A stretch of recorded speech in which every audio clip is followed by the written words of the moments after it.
Welcome to the Slop Temple. We pray this video helps.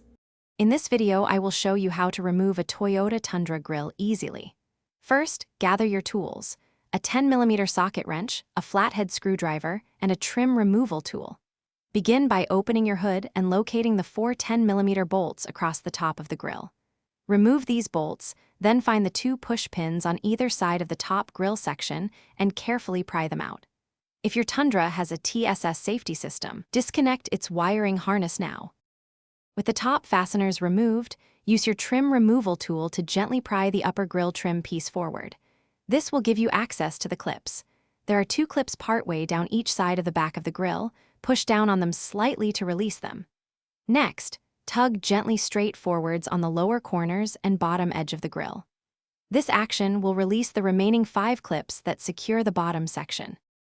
Once all the clips are disengaged, you may need to lift the rear edge of the grille slightly upwards. This helps clear any retaining lips that might still be holding it in place. Now, carefully pull the entire grille assembly straight away from the vehicle.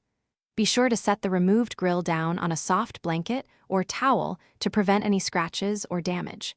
Take a moment to inspect all the clips and mounting points for any signs of wear or breakage. To reinstall your grille, simply reverse the process. Line up the 3 push clips on the bottom first, then firmly push the grille into place until all clips engage. Reinstall the 4 10mm bolts and the 2 push pins at the top, tightening them until they are snug, but avoid over-tightening to prevent stripping the plastic.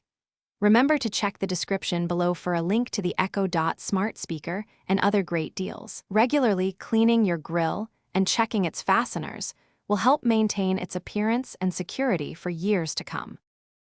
Thanks for watching. Consider subscribing if we helped you.